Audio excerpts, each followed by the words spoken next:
Well, it has been nearly 4 years since recreational pot was first sold in Illinois. Since then, the cash crop has made the state hundreds of millions in taxes and created over 30,000 jobs.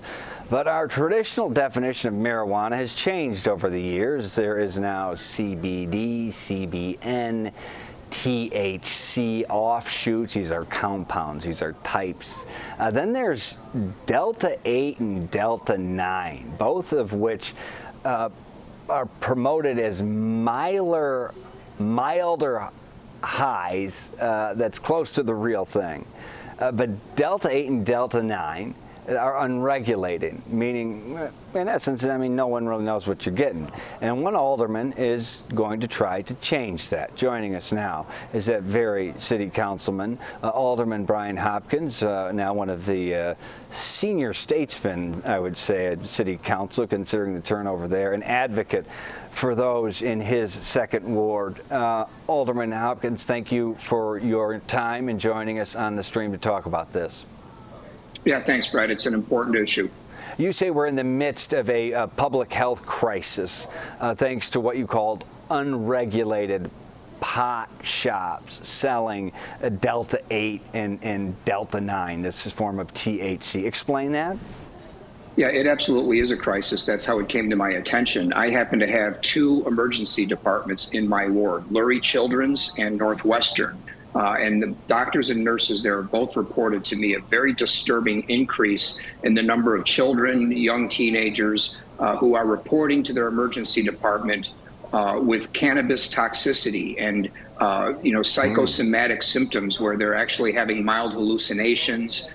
Their speech pattern is slurred, their coordination is off, and clearly that terrifies their parents or their caregivers.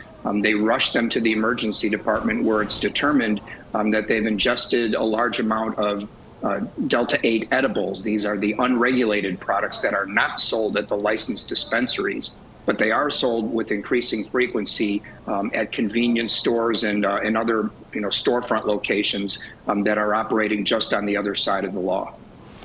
So the citizen in me says, I'm worried about unregulated strains, of course, worried about kids, but the other person, still a citizen me, kind of the libertarian, who's in Chicago, says, stay out of my pocketbook, you're taking up taxes already, stay out of my stash, some people are probably thinking. What do you say to that? Well, I think we should have learned our lesson when Uber and the other rideshare companies first exploded onto the scene a few years ago, and they were completely unregulated, whereas the taxi cab industry is heavily regulated. So anytime in a free market you take a highly regulated sector of a market and put it up against an unregulated sector, guess who's going to win? And in this case, we have the legal cannabis industry that we created in the state of Illinois, as you mentioned in your opening remarks just a few years ago. There are 650 pages of regulations that every licensed cannabis dispensary must comply with, and they're watched closely, and they all know they could lose their license if they violate any of those terms of regulations. The number of pages of regulations for these unlicensed shops selling the Delta 8 products, 0. There's none. So the outcome is pretty obvious when you do that. You're giving one industry a favored environment from which to operate while you're hampering the other industry. And in this case, the industry that we're not regulating is actually harming people, mostly children, but adults too. We're testing some of these products now, and we're finding all sorts of toxic substances that are added to them.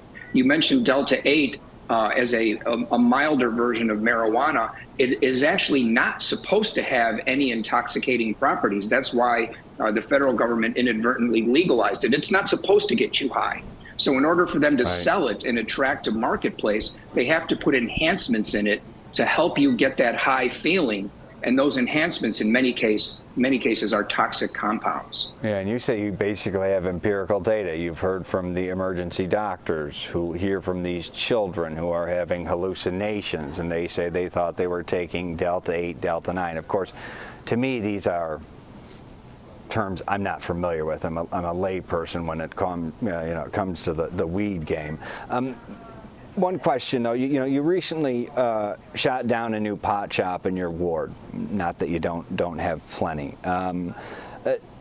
do you think things are getting out of hand? Do you think we've gotten too greedy with revenue? Do you think it's oversaturated? Are you, I think you drew a great metaphor and analogy with Uber and cabs. And the growth we've seen now and regulation of Uber and Lyft, et cetera.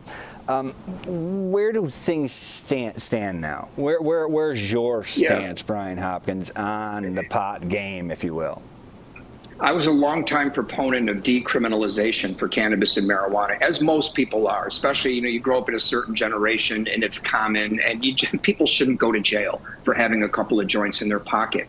But I think when we created the legalized cannabis industry, we didn't really consider the overall societal effects of creating another socially acceptable intoxicant. We have alcohol. Alcohol's been legal since anybody can ever remember. It's socially acceptable. You really shouldn't get drunk, but people do all the time. You definitely shouldn't drive while you're drunk. But we as a society have sort of found a way to accommodate this generally harmful substance. Yeah. Now we've added an entirely new one with legalized cannabis. And I don't know that we really thought through what the effects of that would be, especially now in a post-pandemic world. The SARS-2 virus, this is a medical fact. It penetrates the blood-brain barrier. The so-called brain fog is actually brain damage caused by SARS infection. So we have no idea what the interaction would be with THC and some of the other psychoactive compounds that are present in cannabis. What is that going to do to a brain that may have already been hit pretty hard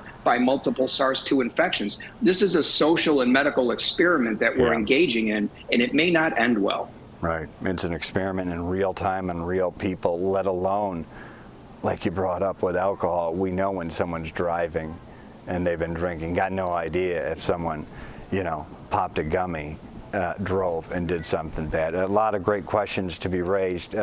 Thank you for your thoughtful conversation.